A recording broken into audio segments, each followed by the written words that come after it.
As you may or may not know, my wife and I just got back from Vegas. It was a great trip. We ate, we drank, we had a blast. But then we got home and looked at the credit card, and I gotta say, it doesn't matter how much fun you're having, $25 for a drink is a ripoff. Frickin' Vegas. I hate getting ripped off, and so do the lads over at Harry's. They spent years watching the razor blade companies rip people off and said, no more.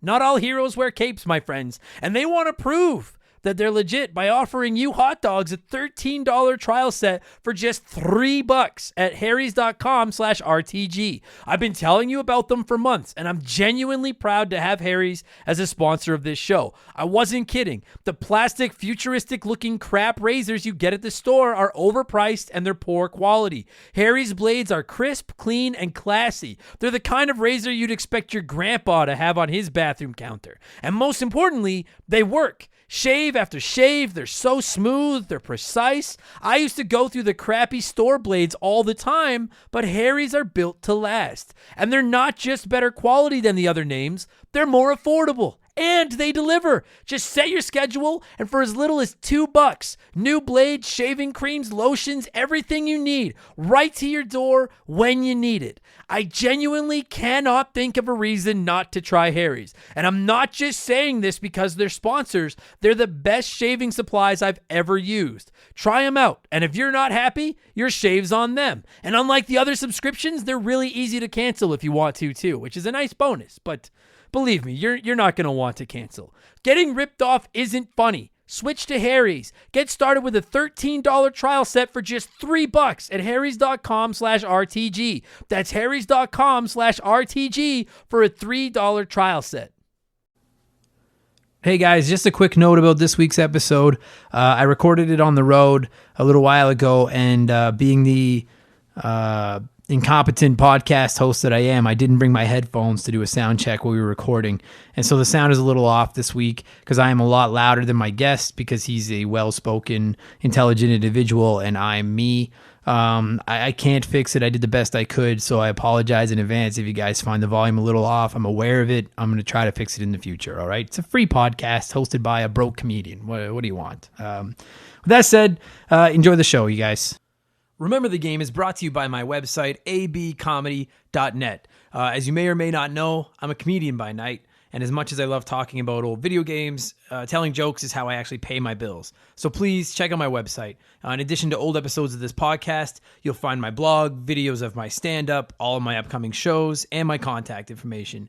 If you need a comedian for your next fundraiser, corporate event, house party, whatever you got going on, hit me up. Again, it's abcomedy.net. And if you're enjoying the podcast, please subscribe to it.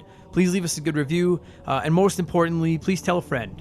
I'd really appreciate it. There'll be a new episode every single Wednesday. Thank you guys so much for the support. I hope you enjoy the show.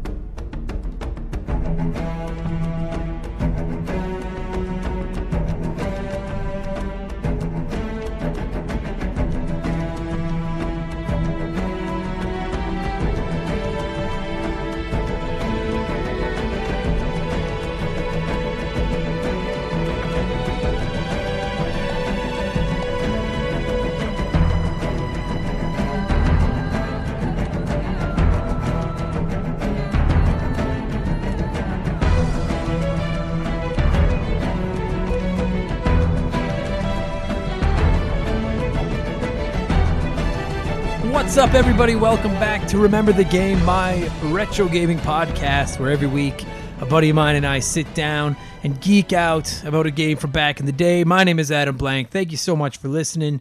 This week, episode 43. It took us 43 episodes to climb over to the Xbox, the original Xbox, and talk about one of their exclusives. Really, it might be one of the two exclusives on that console worth talking about, and the other one is its sequel.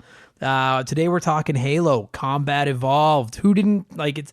It's fucking Halo, man. I mean, okay, just quick. Okay, I will talk Halo. Before I do that, I'll get my announcements. That way it's just done.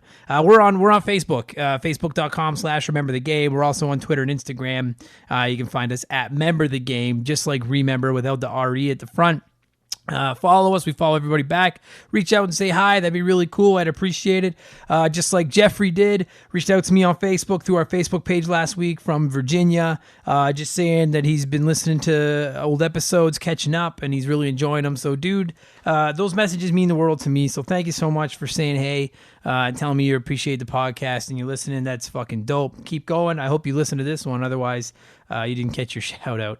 But dude, thank you very much. If you listen to the show and you like it, please give me a quick shout out. I really appreciate it. Leave us a good review on your feed or your podcast source of choice. That'd be much appreciated as well. I don't know what they accomplish, but I've been told that's what we're supposed to be asking for. Okay. That's good. This week, we're talking Halo. I quickly want to point out, we recorded this one on the road. I have a few of these episodes coming up. I've been on the road a lot for comedy. So this one was recorded in my hotel room with my mics and stuff, but we didn't have the mic stands in the setup. I didn't have my headphones to keep track of sound because I'm not good at this. So I hope that the sound quality is there. My guest this week is fellow comedian, really good guy from the Fort McMurray, Alberta. My buddy Ty joined me. He sat in my hotel room with me, and we partook in a little scotch, a little alcohol, and talked to Halo. Ty's a comic. He knows how the microphone works, so hopefully the sound quality is there. Also, I'm going to try to split. You guys might not be able to tell by the end, but I knocked my recorder off of the bed I was sitting on near the end. That's how professional this podcast is. And so we had to pick up and re-record the last 3 minutes of the show. So I'm going to try to splice this. You guys can't even tell, but if you're wondering what the fuck happened at the end, that's what happened. Good episode, good game, good enough. So you've heard why. If the sound isn't good, that's why. We're talking Halo this week, you guys. This game is the game that built Xbox, is it not? I mean, it's like when we have the Xbox One today without Halo back in 2001. I don't think we would, and everyone talks Halo 2, and I remember when Halo 2 came out and how excited I was to play it, and Halo 2 was fucking rad. But the original Halo is pretty dope as well, and I didn't care for it, I won't lie to you, the first time I played it with I remember getting into it originally with my buddy Chris Russell, where I grew up, and I didn't care for the controller. I thought it was fucking weird. The giant Xbox controller, I thought the control scheme was weird. I know it's all standard to us now, but I was used to GoldenEye and Perfect Dark in those games. But it grew on me. It grew on me to the point where I bought an Xbox just to play Halo. And I guarantee you, there's probably a lot of someone's listening to this podcast that did the exact same thing. You bought an Xbox for Halo. I mean, people talk Mario, they talk Zelda, Final Fantasy and stuff like that. But I think that Halo is to Xbox what Final Fantasy VII was to the PlayStation, or what Ocarina of Time was to the Nintendo 64. It's the flagship title for this console. It's the closest thing that they have to a mascot, I would say. And I won't lie to you, the Xbox 360 is easily my favorite non-Nintendo console of all time. It's probably my 3 favorite consoles of all time. But my favorite memory of the Xbox 360, outside of sports games, is actually Gears of War. Once I got into that series, I actually much preferred it to Halo. But having said that, and we'll do a Gears of War episode eventually. But having said that, I mean, it's fucking Halo. It's it's got to be one of the 50 biggest video games of all time, does it not? I mean, look at the franchise. If anything, just for the franchise it spun off with all the games and toys and movies, comics, books, fucking everything that came out of Halo came from this. This was ground zero, man. So this is a big episode. I've been looking forward to doing this one for a while. I've wanted to talk the original Xbox for quite a while. But there's not a lot to talk about on there that's not also available on other stuff, right? You could apply the Vice City episode and stuff like that to it. I mean, I guess there's Fable. I didn't really play that much Fable, though. I don't know if I could talk about it for that long. What else was there for the Xbox? If you're listening to this and there's another Xbox game that you really want us to talk about, Xbox exclusive, I'm saying, let me know, because I have no problem. I mean, Xbox deserves its place in history. I have no problem talking about it. I just don't know any of the other games to talk about. It's all I played was Halo and sports primarily. So, good enough. Okay, so that's what we're talking about this week. You guys know I got a couple more minutes of rambling about other stuff, video games, before I get to the chat about Halo. Microsoft and Nintendo are buddies now. I know I've talked about it on here before, but and I'm going to get to this in a second, but Cuphead was an Xbox One exclusive that recently, and I guess on PC, but recently found its way onto the Switch. And Xbox Live is coming to Switch. And so if any of the executives from either of those companies are listening to this, and I'm sure they are, I sure would like to see the Master Chief Collection fucking ported to Switch. That I would love. Imagine playing Halo on Switch. get Master Chief into fucking Smash, because why not? So that'd be sick, man. So I'm really hoping that that's coming. Okay. So that's what I wanted to talk about with Halo before I get to the chat with Ty, where we talk much more Halo. For other stuff going on in my life as far as video games go, I finally bit the bullet after shitting it on this podcast for months and bought a PlayStation Classic. Before you call me a hypocrite, Best Buy had them on sale this week for $29, which is like $100 less than the fucking launch price. And so finally, I was like, you know what? For $29, just to have Resident Evil, Metal Gear Solid, and Final Fantasy VII available to me anytime, I will buy it. And I'm not going to bullshit you. I have every intention of seeing what I can do with that thing under the hood. I'm also word challenged. I'm technologically challenged, but I'm going to try to hack it and play with it a little bit. I've had some people point out to me that instead of buying these mini consoles and playing hacker with those, just look at a Raspberry Pi. Listen, like, if you don't know what a Raspberry Pi is, it's basically, as far as I know, like the king of emulating systems. That's like a portable thing you can hook up to your TV and stuff like that. And I have no problem with anyone that does that stuff. I just want to state that for the record. I don't care if you do that stuff. My personal philosophy when it comes to anything like that is, if I can give a company some of my money to try to support them, then I will. Okay, where I look at ROMs and stuff like that are games that just aren't available to me anywhere else. You know what I mean? If I get a PlayStation Classic and get into it, I want to do things like put Spider-Man and Spider-Man 2 on it and stuff like okay, I won't lie to you. Some of the games I want to buy are available on other things. But the point I'm trying to make is that I like to give a little bit of money back to the companies and support them the best I can. I did with the NES, the SNES Classic. I'm going to do with the PlayStation Classic. The Sega Classic that's coming out at the end of the year looks fucking rad. To the point where I'm considering pre-ordering one. You know, I don't mind throwing some money when I can. I do the same thing with music and with movies. I don't like to illegally download stuff. I'm not judging people that do it. It's just that as a comedian, and now it's, again, as you hear from that verse off the top, it's how I pay my bills is with my comedy. So I consider myself a little bit of a content creator in my own right. And I certainly don't create fucking multi-million-dollar video games, you know, but I wouldn't appreciate if someone was taking my comedy and using it for profit for free. So if I can throw a few bucks to someone that created something, that's what I'm going to do. So before I get any texts or emails or anything saying, go get a Raspberry Pi, I know I could get a Raspberry Pi. I don't have a problem with people that do it. I just prefer to do it this way. Plus, I think that the PlayStation Classic, like, to its credit, as shitty as it is, and for as bad as Sony fucked it up, it looks rad. And it's going to look dope on my shelf next to my little NES and my little SNES. And hopefully Nintendo's listening and they come up with a little N64 soon. Maybe a little PS2 Classic. We'll get a Sega Dreamcast Classic after the Genesis. Let's just classic up all of them. That's my preferred way to play retro games now. You know, I think and I have no beef with collecting, dude. I used to collect. I'd like to do an episode on collecting down the road. I think it's a fucking phenomenal hobby, and you're keeping video games alive.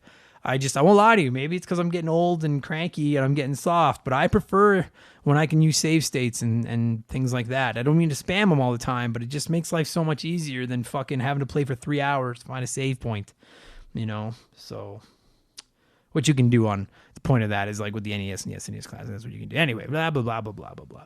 So that's what's going on. That's my life as far as video games go. What have I been playing over the last... Fuck, I wanted this one to be shorter, too. It's still almost 10 minutes. What have I been playing over the last 7 days, you ask? Tetris 99, primarily. I should just say that every week. That's going to be here till the end of... till the Switch Online is shut down someday a long way from now. Tetris 99 is the fucking best version of Tetris ever made. I don't care what you say. I adore it. So I'm playing Tetris 99.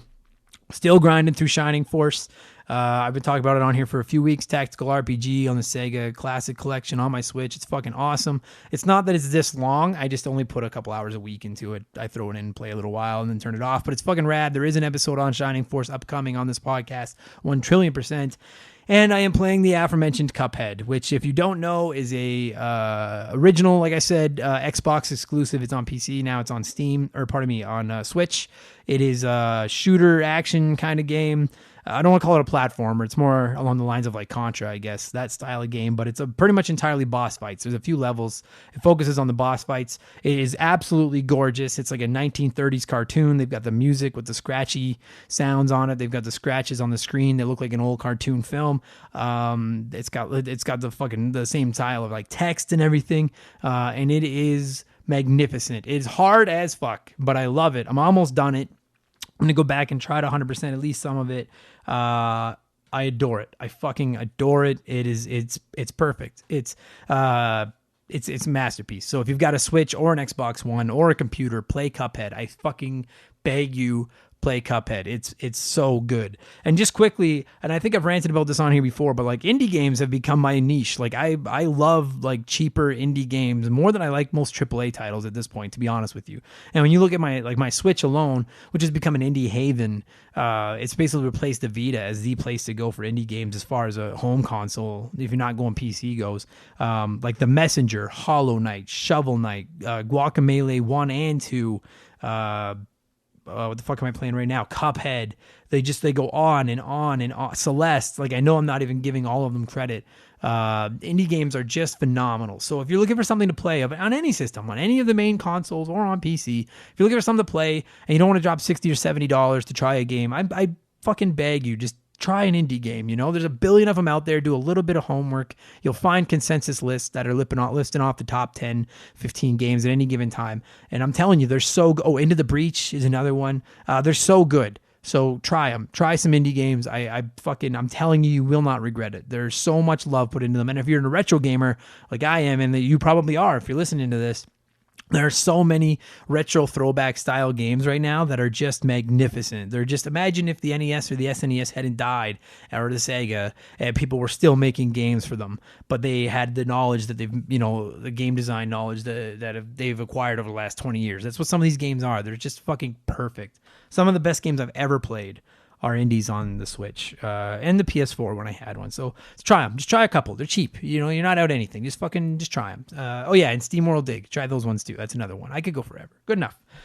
13 minutes. Shut the fuck up, Adam. We're talking Halo this week, you guys. Halo Combat Evolved. It was originally released on November 15th, 2001. It's coming up on its 18th birthday. Cue the music. There it is. It can legally drink now, or will be able to in November anyway. Here in Alberta, I guess in most of you places, you got to be older. This is a stupid analogy. It's 18 to drink in Alberta. That's the point I'm trying to make. My buddy Ty and I sat down in a hotel room in Fort McMurray, and we drank and we talked Halo. And now you guys get to hear what we had to say for the next 40 minutes or so. Kick back, relax. Let's talk Halo Combat Evolved for the original Xbox. Here we go. This show is sponsored by BetterHelp. Everyone that listens to this podcast knows about our illustrious CEO, my dog Molly. But the other silent partner behind the scenes is my wife. And let me tell you, my friends, a 17-year relationship with another person that has to talk to and live with you is a lot harder to maintain than one with a dog. We've had our ups and downs, and as you all know, a relationship isn't all sunshine and rainbows. They can be a lot of work. You get out what you put in when it comes to relationships, and talking to a therapist can be a fantastic way to put in some work. They can help you work through your issues, learn to communicate better, and even just provide you with an ear to bend when you need it. I've talked to my therapist about my relationships, especially when it came to my stand-up comedy career and how much I was away from home, and they helped me work on ways to keep my relationship strong even when I was out on the road. It turned out our relationship was actually better when I was out on the road, but that's a story for another day. And I know, right? Therapy. Who has the time these days? BetterHelp hears you, and they're making it easy. Fill out a quick form online, and they'll match you up with a therapist that suits your needs and that'll work around your schedule. You pick the meet times, and you can get your therapy fix from anywhere, over video, phone, or just chat. Become your own soulmate, whether you're looking for one or not. Visit BetterHelp.com/RememberTheGame today to get 10% off your first month. That's BetterHelp, HELP.com/RememberTheGame.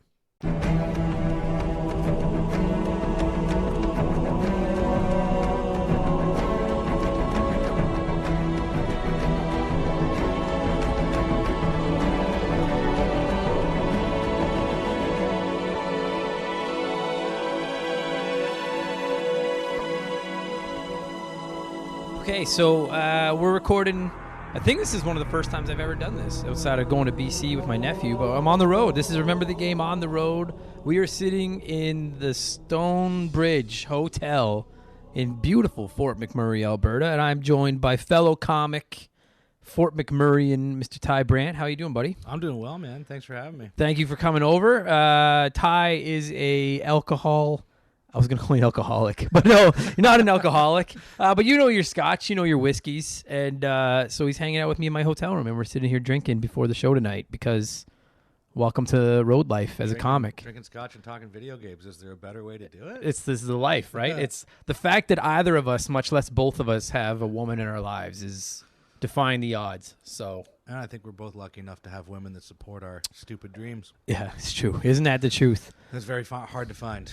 It's very hard to find. We are lucky. And let's just play video games. God damn it. Yeah, that's like literally my video game. My Switch is sitting 3 feet from me because that's all I do on the road is sit in my room and play Switch like a nerd. But we're not talking Switch today.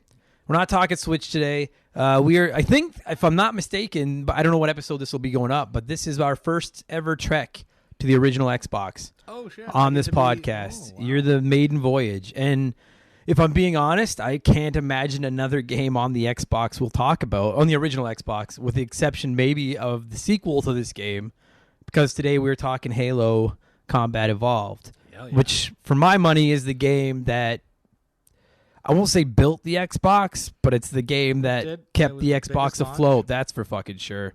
Revolutionized the first-person shooter genre. It really did, hey? Yeah, absolutely. Like it's okay. So we're the same age. You're 34. Yeah, I'm 35. So when the original Xbox came out, were you like, did you have to get one? Like, did you get one right away? Were you excited about it at all? I did not get one right away. I ended up getting a used one like a year after it came out.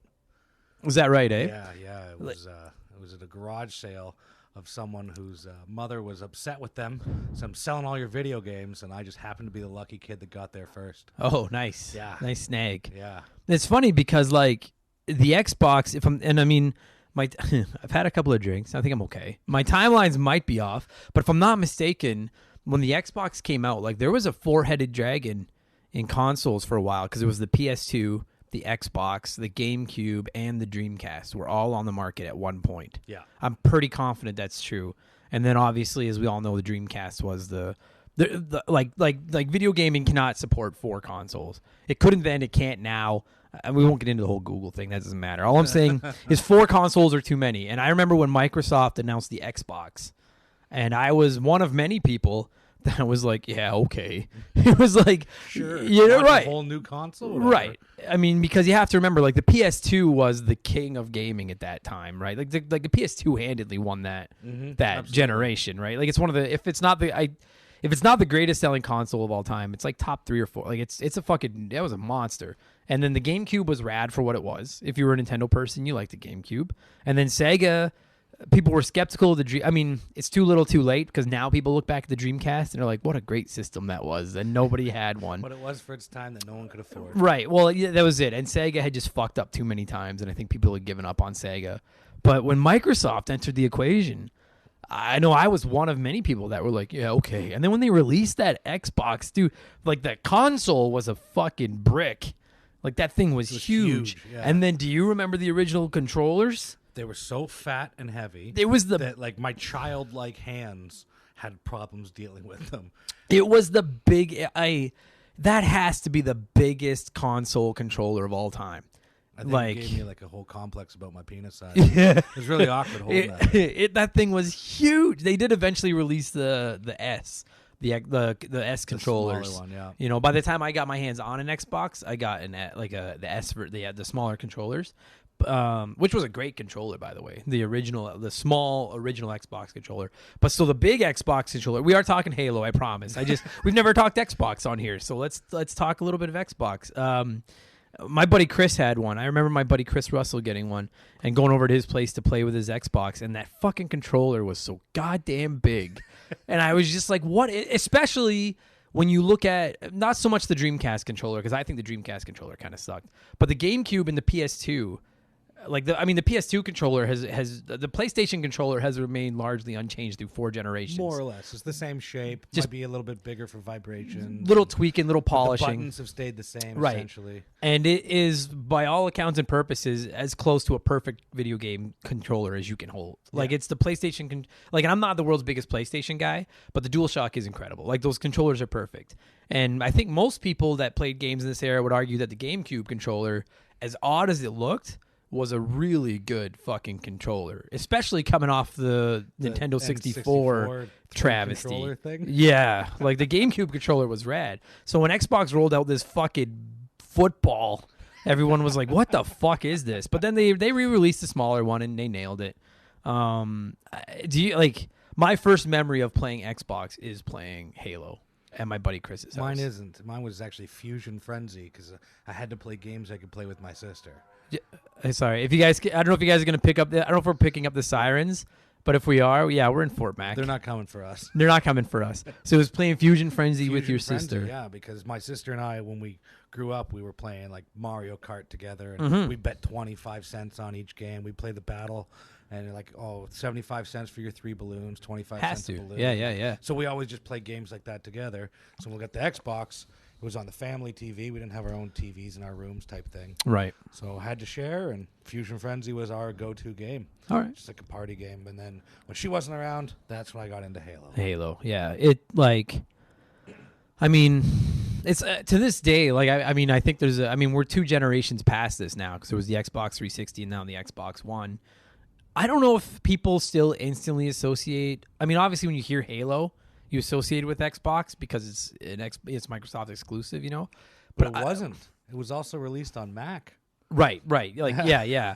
But like not on another like console. You know what I mean? Like it's.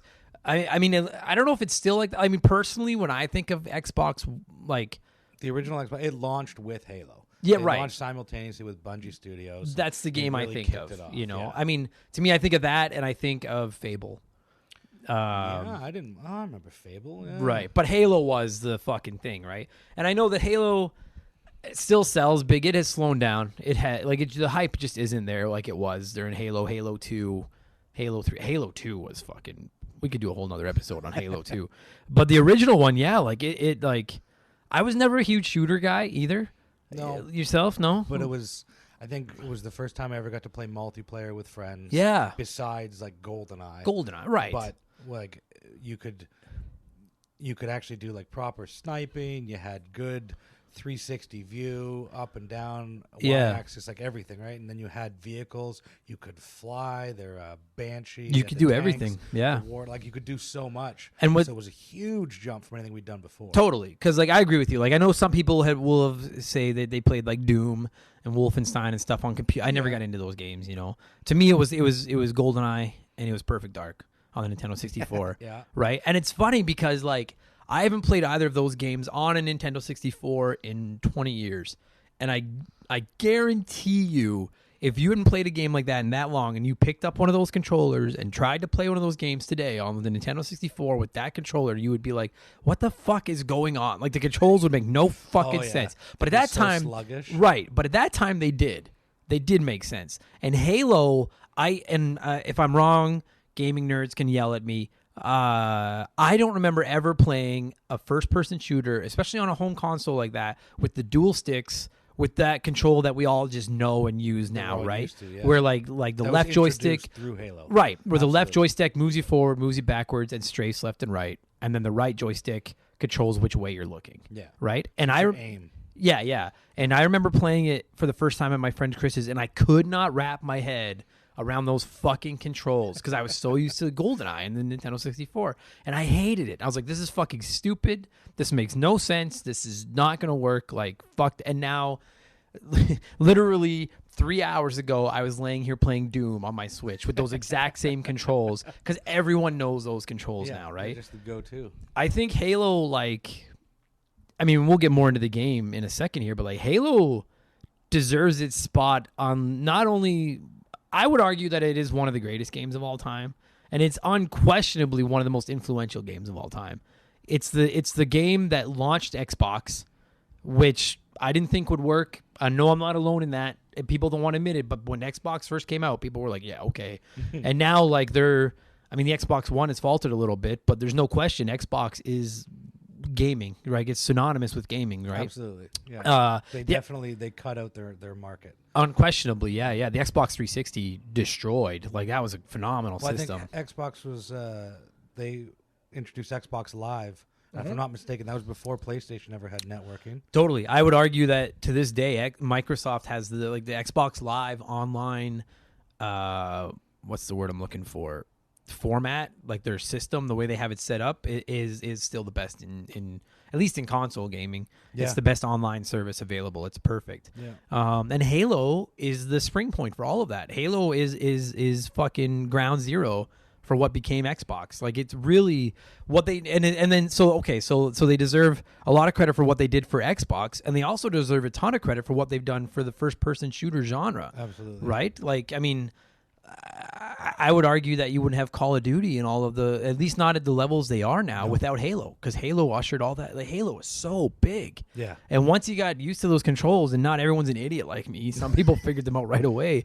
That was the only way to play those games, right? Yeah. Like it was perfect. And that's not even getting into the game. Like we're literally just talking about the legacy of this game and the controls. It's 20 years old now, isn't it?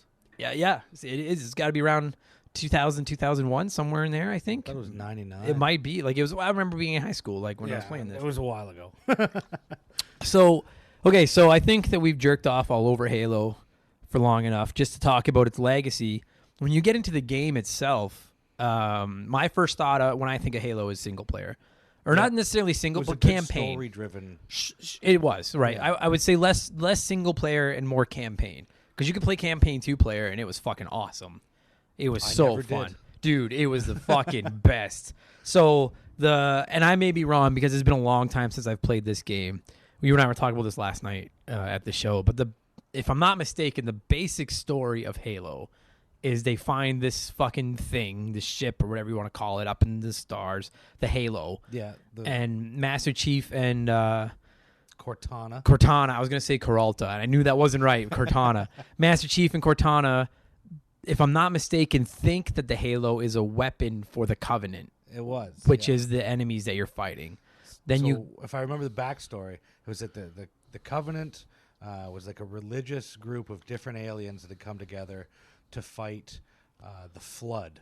The Flood was their enemy. They had built this Halo type weapon to deal with the Flood. It's a spaceship, essentially. Yeah. And then they encounter humanity. But the Flood was like a twist, like halfway through. Yeah. Because you didn't know the Flood. I can't remember if you knew the Flood existed or not, but you didn't know they were in the game. No, you were dealing with like the grunts and the what they call them, priests. The hunters. Those fucking yeah. hunters. Unless you had a pistol, then they were easy, right? But the grunts are my favorite. Grunts are among my favorite. They made fun noises. Yeah, grunts are the Goombas of the Halo world. They're fucking perfect. But then you find out that the Flood are these like parasite fucking things that are like almost an enemy to the Covenant. They are an enemy to the Covenant. The Covenant is trying to stop these parasites. So then it almost becomes to use a wrestling term, it almost becomes like a triple threat match between like humanity, the Covenant, and the Flood. And then you find out, and I'm almost sure this is right, that the Halo was designed to wipe out the food sources for the Flood, which are basically everything. And that would kill the Flood because they wouldn't have any organisms to eat and live off of. And so then you realize you have to stop the Halo, because if the Halo goes off, it's going to destroy everything.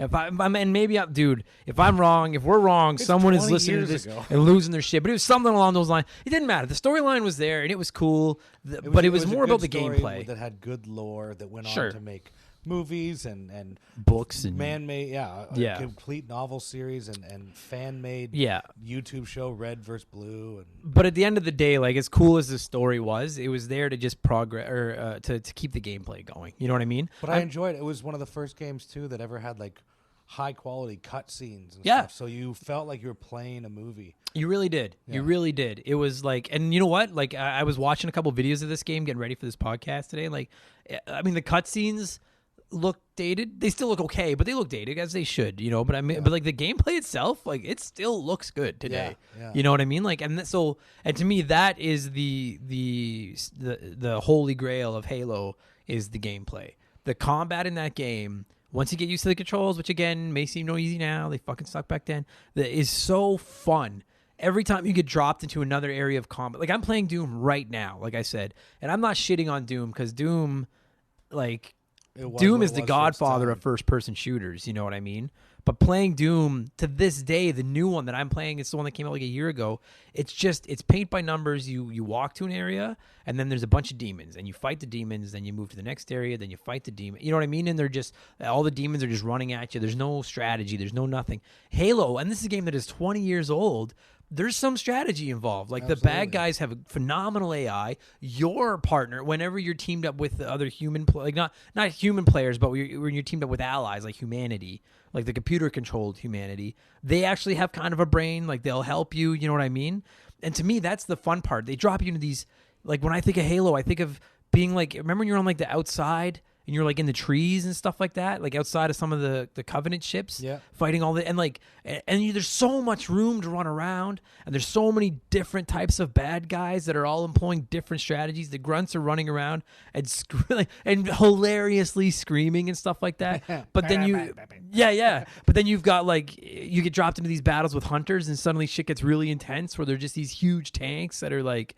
They're going to fuck you up. And invisible sometimes. Yeah. And there were the guys, and I don't remember all their names, but the guys with the shields that had those fucking guns, the needle guns. The needlers. One of my favorites. Yeah. Yeah, I love that gun. So, like, the fighting bad guys was cool because they all felt like different personalities and different, like, and I go back to Doom again just because it's so fresh in my mind, but, like, you get no sense of, like, hierarchy in Doom other than, like, there's the walking zombies and there's the fucking... demons that try to eat you, the demons that throw fireballs at you. Whereas in Halo, you're playing it and you're like, well, the grunts are clearly the bottom of the food chain and the hunters are clearly at the top of the food chain. And it feels so cool to get in all these different fights. You know what I mean? Like there's so much strategy involved in it for just a basic 20-year-old first-person shooter. And I don't think people give it nearly the credit it deserves for that. I think it gets credit as well. So you're playing Doom. How many guns can you carry? Oh, fuck. I think I've got 7 right now. So I think Halo was one of the first ones to introduce a limited amount. You could only carry 2 at a time. Which is awesome. So that completely changed your strategy. Were you going to carry a sniper rifle when going onto a ship? Probably not. Yeah, I agree with that. Yeah. So, like, one of my favorite combos, though, was a sniper and the needler. Because the needler, you just needed to get one shot on them. And then everything else, every bullet, if they went around a room or a corner or something, all the other bullets would follow. That's right. So it's like that was your strategy. Was I just got to hit him once and then I could hide and shoot from somewhere else. And I don't think you could dually on the first one. I think it was Halo 2 where you could dually. Halo 2, yeah, because a pair of needlers was fucking the cat's ass. Yeah. But yeah, even one. You're right. I forgot all about that. But that was a rad thing that you could carry. You could only carry 2 weapons. So you really had to like. It added a lot of replay to it because you were like, okay, well, I ran through with a fucking assault rifle and a fucking needler this time, you know what I mean? Like, I'll come through with a sniper rifle and this next time, you know what I mean? And like, well, and then it was fun to, like, when you play multiplayer, where you just make your own rules with your friends, like rocket launchers only, or shotties only, or pistol only. Yeah. So you could just kind of limit that yourself, but it was entertaining to have that restriction of needing that strategy of, well, if I'm going into this place, I want my sniper rifle because I'm in the gulch and I want to shoot long distances. But if I get up close, I need something that's going to be half decent. Right. So, like, a lot of the times my combo was, like, the rifle, and the assault rifle and the sniper rifle. Right. Or if I was doing something else, the needler was pretty much my go-to for anything else that didn't require long range. Yeah. It was my favorite. I just loved it. Yeah. And it looked cool, too. It was a rad-looking gun. I liked how it reloaded. Yeah. Yeah, it was fun. I forgot all about that. Yeah, you could only carry 2 weapons and then the grenades. And then the grenades were fucking, oh God, were they called plasma? Grenades. The blue ones that stuck to people. Because you had the plasma gun as well. Like the most badass grenade of all time. Like, oh, I fucking loved it, man. So the weapons were rad. And I know this is a common thing in games too, but like I loved the enemy weapons in this game. Yeah. I think they did a great job of really making the Covenant weapons feel completely different than humanity's weapons. Sword thing. Yeah.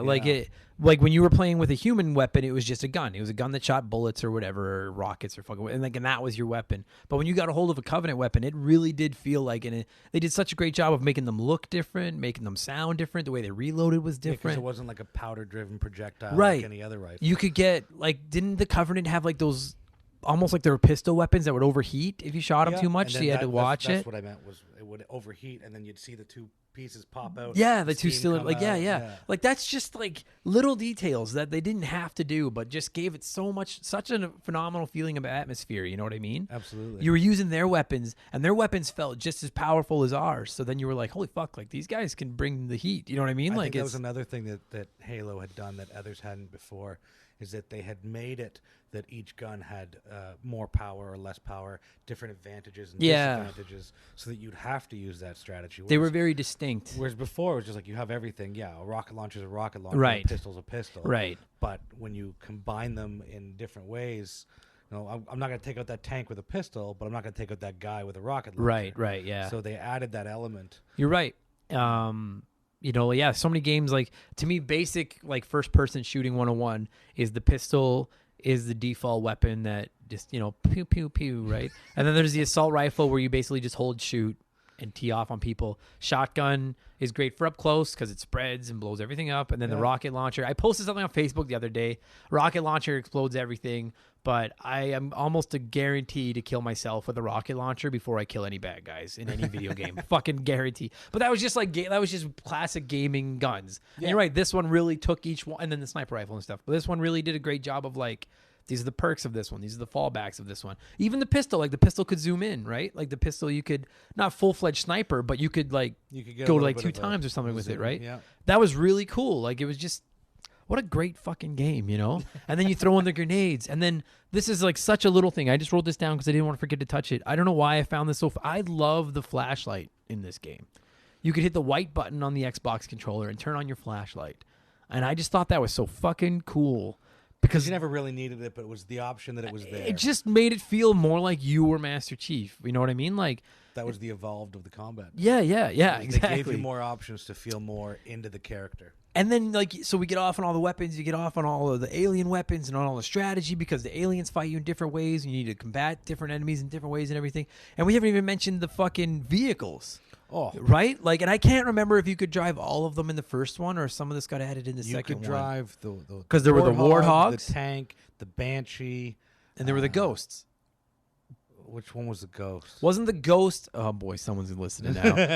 I'm almost positive ghosts were like their Batwing looking mopeds that you could fly along the ground that had the 2 lasers in the front. The banshees were the ones that could fly. They could fly, yeah. Right? And I can't remember if you could drive all of them in the first one or not. But I thought that the ships were so rad, like, because they all handled different and added different elements to the game too. And you didn't have to use them.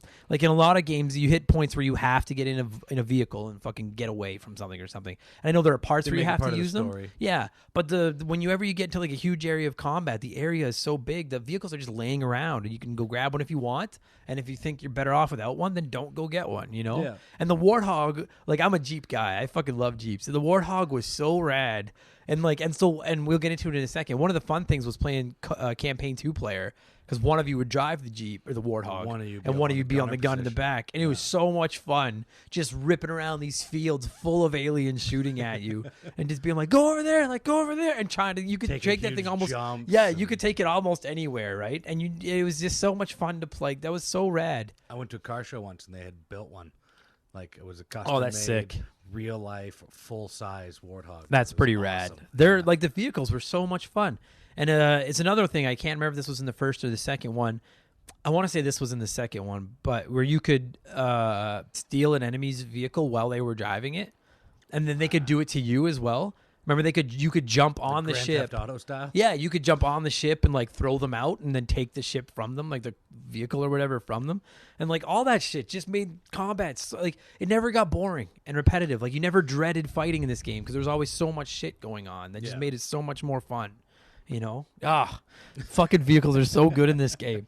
So then I'm just making sure I try to touch on everything I wrote down to talk about here. So that takes me into the campaign. And you said you never played it 2-player. Not that I remember. I played multiplayer, but I never played the campaign player. I remember playing campaign 2-player with my buddy Chris, and then I had a friend Ryan. He was my first roommate, and his nickname was Nintendo because he was such a gaming nerd. To any of my buddies that know Ryan, they're like Nintendo, and then his brother was Sega. It didn't matter. He was my first roommate. And I remember us setting out to we were going to beat because remember Halo had legendary difficulty. I don't remember this in the campaign, which was like the highest difficulty, and it was fucking. It's like one shot, one kill. Ruthless. If you got pinned down, you were fucked. Yeah. But whenever you play 2-player, if one of you died, you would respawn if the second guy got through that fight or got far enough away from the combat to respawn you. And so in Legendary, you'd be sitting on the couch, which is a lost art. The whole idea of sitting on the couch with your friends and playing a video game like this. That just because everyone's online now, right? Back then, it was split the screen. You're on the same team, and I'll tell you, party at your friend's place. Yeah. Sleepovers, right? Yeah, that was the end of sleepovers. It was, it was. And like to play that campaign 2-player, sitting with one of your buddies on the couch, especially on Legendary, like which was fucking hard. It was so much fun because at this point you know the game, you know what the next fight coming up is, right? So you're like, okay, what 2 weapons have you got? Okay, this is what I've got. So here's what we're gonna do. You're gonna go up high, you flank them. I'll be down low with this assault. You know what I mean? Like, absolutely. And then if one of you died, you're like screaming to the other guy, like, get out, like fucking get out, get me. You know what I mean? Like, get to me. I have so many great memories of just playing that game 2-player, ripping around on warthogs with one of us driving and the other one shooting, and just having a fucking blast. Or like, oh man, what a fucking great game. Have you played the remake? They re-released the anniversary edition? Yeah. No, I don't have Xbox anymore. Oh yeah, you were saying that. Yeah, I don't. I me neither. But I just PlayStation guy now. Watching it has me jonesing to play it again. I wouldn't mind getting together with a couple of friends and going at it again. Yeah, because like, okay, so that's because you mentioned I never really played it. I didn't really get into playing the multiplayer until Halo 2. But you mentioned playing multiplayer with your friends, which was a whole nother thing too, right? Like 4-player shooters with the 4 split screen. And well, then when Live came on, it was 16. Yeah. Which was huge at the time. That was I never imagine playing that many. Now you got games that got like 180 people. I was gonna say now like battle royal games are like that's 100 people. Of course it's fucking 100 people. But back then, like to play it with more than 4 was like it was huge. It was a big deal. Yeah. You'd hear tales of your buddy's cousin's best friend's brother had like 4 screens hooked up, and they had 4 Xboxes all hooked up together, and a whole bunch of them were all playing in the same room. And you're like, yeah, I know, I've heard these legends. I sound like urban myths to me. Just fucking nerds.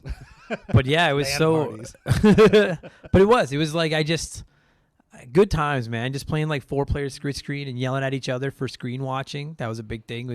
We all did it, but you all accused of other people of doing it, and you were like, I didn't fucking do it. When you're 12, 13 years old. Oh, fuck no. It was all about bragging rights, right? It was just, what a great game.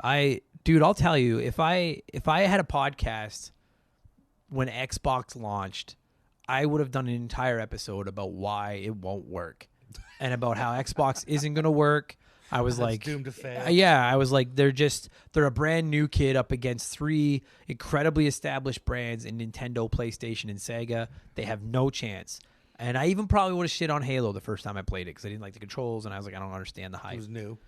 Yeah, and because old people don't like change. Yeah, it's true. And now it's like because before we started recording, you said you're a PlayStation guy. Yeah. I was. PS2 was rad. I was late to the PS3, but I did buy a PS4 at launch. I got rid of it eventually and just went with my Switch, but I did have one.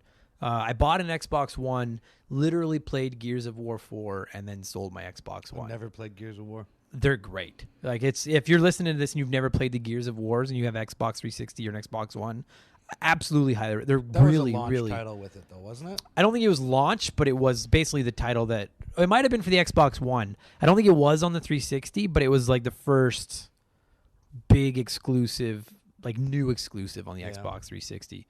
I think anyway. But they're great. But that was it. You know what I mean? Like I think Halo, as revolutionary as it was at the time for this new cool console and everything, I think Halo is kind of been not forgotten because they still sell when they come out. Surpassed. They have been surpassed. I mean, forget the fact that now I don't think anyone has seen exactly what the Battle Royale games are going to have along as far as like Fortnite and Apex Legends, which is huge. Yeah. I'm curious to see what effect those games have on like Call of Duty and stuff now in the coming years because to me Call of Duty was what sort of like not Halo. Call of Duty started off, I remember we used to go, because I grew up in a town called Richmond Hill, and it was mostly Asian, and we would always go to get bubble tea and then go to an internet cafe and play the original Call of Duty, which was World War II, and you'd all be in one internet cafe playing on the same server. Right. And that was huge for us, and it was more of a combat simulator. Right. Now it's gotten to the point where it's just like it's beyond ridiculous, where it's like it's not realistic or anything anymore, but it's still trying to be. Yeah. So when you get Fortnite and Apex, it's cartoony. Yeah. And that's kind of where they've gotten into. So they've gone back to what Halo was, which was sci-fi military action, as opposed to realistic military simulator. They're doing it better. Like Halo, they're not doing I better. can't They're think just doing it on a grand scheme. For sure, that's a better way to put it. Campaign for either one of those games. Right. Plus, Halo's exclusivity doesn't do it any favors at this point. When you can get Call of Duty on the Xbox or the PS4 or on computers, or fucking whatever, and play it everywhere. Fortnite is literally on phones. Like Fortnite is everywhere. Halo is stuck on the Xbox One, that is the third selling console of the three right now. What's beating? It's PlayStation and the PS4 destroyed Xbox One. Yeah. And the Switch is, because the Switch launched later than the PS4 and the Xbox One, but based on where the PS4 and Xbox One sales were at the 2-year mark, which is what the Switch just passed, Switch is outselling PS4 at the 2-year mark, barely. But the Switch is killing. Like, I know I'm a Nintendo guy, I'm biased, but the Switch is selling like fucking wildfire. And so you've got that's why. And this is actually something I wrote down that I kind of wanted to maybe get close to wrapping this thing up with. I don't know how much you know about it, because you said you're a PS4 guy, but Microsoft and Nintendo are kind of sleeping together now. Like Xbox Live is coming to Switch. Can you cross-platform games? Well, you already can with stuff like Fortnite and I believe with like Rocket League in some games. Okay. But now Xbox Live is coming to Switch. Cuphead is an exclusive for the Xbox One that just got announced for the Switch. And what I think it is, and so a lot of, I don't know if they've officially confirmed it, but most people think that Microsoft's Game Pass system, which is kind of like PS Now to Microsoft, is going to be coming to Switch. Interesting. And it's what a lot of, what it is, I think, and what a lot of people think is Microsoft looking at it and being like, we're getting our asses kicked by Sony as far as being the home console versus the home console. Nintendo has found their own niche market with this portable thing where they're a great partner system to one of those two consoles. And it's selling as well as the PS4 is. So Microsoft and the Xbox One are completely getting left in the dust. And so I think that it's Nintendo looking at it as like, our online sucks, and Microsoft looking at it as our console can't beat PS4's console, but we have the single best online setup in gaming. So let's fucking look. It's, what it is it's 2 against 1. Like, let's fucking get them. You know what I mean? Like, looking at the juggernaut that is Sony and these PlayStation. So is there going to be a potential to play Halo on Switch? That's what that's what I want to end it on, is if the Game Pass comes to Switch, I'm very curious to see if you can get Xbox legacy kind of content on the Switch. Because I'll tell you, and I think anyone listening to this that has a Switch would agree, like, if you could get the Master Chief Collection, like Halo, Halo 2, Halo 3, on your Switch and be able to play them anywhere, that would be fucking rad. Because those games are too good to just get left sitting in the dark on a console that's dying. And the Xbox One isn't dying like the Dreamcast did or anything, but the Xbox One has not had a good run. Like, it's gotten its ass kicked by the PS4. It's a great system, but it's just gotten its ass kicked. It's just that simple. I think that started with 360 and PS3 when it was Blu-ray and HD DVD. See, I think it's funny because what happened is, like, the PS2 was the unquestioned leader of that generation. Absolutely. And then it's well documented, like, the PS3 struggled out of the gate because they came out launching it at like $600 or $700. Oh, it was $8. It was insane. Yeah. Whereas Xbox came out with the 360 and was like, well, ours is a reasonable price. And I know I'm not the only one. Like, a lot of people switched, including myself, to the Xbox 360 and got away. I didn't buy a PS3 until like it was done. And then I got one for like $80 and caught up on all the the Uncharted and Last of Us and some of the great games. And now this console, when the Xbox One I know it's a retro gaming console or podcast. Shut up, doesn't matter. We're getting to the point we'll fuck it. Yeah, we are. We're getting there. When the Xbox One and the PS4 came out, it was almost a reversal of fortunes because the Xbox One launched with all this shit where you had to be online to play it. You couldn't share games. Once you played a game on one system, you couldn't use like a pre-played copy anywhere else. It was a fucking nightmare. Okay, I don't know how awkward this comeback's going to be, but I dropped my recorder off of the bed and it paused and I don't know exactly where it left off. So basically I'm not even going to get back into the whole Xbox PlayStation thing. All I know is it looks like Microsoft and Nintendo were kind of putting their differences aside to try to stop Sony. And as a Nintendo gamer who likes Halo, it excites me because I want Halo on Switch. Halo on Switch does sound pretty awesome. Ty, on a scale of 1 to 10, what score would you give Halo Combat Evolved for the Xbox? By today's standards, or when it came out? When it came out, I gotta say that was a 9. Okay. It was revolutionary. It was hard to beat. There was nothing else like it. It was a while until anything else came out that was close. Agreed. It had replayability. It had new, exciting weapons and different things you could do with it. So, yeah, I got to give it a 9 out of 10. It was an awesome game. I agree. Yeah, I'll go 9 as well. I think that Halo is to Xbox what Mario is to Nintendo. There you go. I know Halo's not worth as much, but it's the franchise in the game that built a system. And fucking good on it, man. Halo was rad. That was fun. Good job. Thanks buddy. For having me, man. Sorry about the drop in the recorder. Guys, I hope that's not going to be awkward for everyone listening. But thanks, buddy. Good job.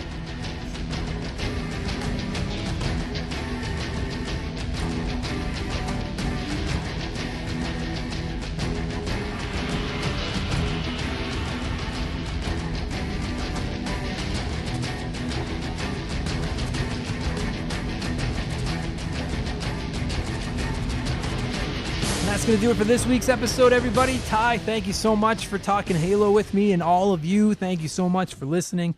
I hope you enjoyed that episode. I mentioned it off the top, but that was a long time ago. You may not remember this. If there's another Xbox exclusive from the original Xbox that you want us to talk, shoot me a message. Let me know. And don't save Fable because I haven't played it enough to talk about it. But maybe if I could find a copy of it or I could find a way to play it somewhere, I would. But I'm curious. I don't want the Xbox to just die. It just doesn't have as many exclusive games with it. When you think of Xbox, you think Halo. That's just how it works. So let me know if there's anything else you want to talk about. If there's any games on any system that you think we should talk about, let me know. I'd be interested to hear what you guys are missing out on. We have some great games coming up. I'm always looking to record more. I'm going to be doing another recording session here in another month or so. We'll get a bunch more episodes locked down for you guys. This podcast isn't going anywhere. Follow us on Twitter and Instagram at Member the Game, or find us on Facebook at facebook.com/rememberthegame. And thank you guys so much for listening. If you enjoyed the show, leave me a good review somewhere. I'd really, really appreciate it. Most importantly, just tell a friend. Let's keep this thing going as we climb toward episode 50. I'm going to get out of here and go eat some dinner and then go tell some jokes. You guys, thanks for listening. Go do whatever you got to do. Make sure you leave yourself some time to play video games. And I'll talk to you again in 7 days. Thanks, guys. Take it easy.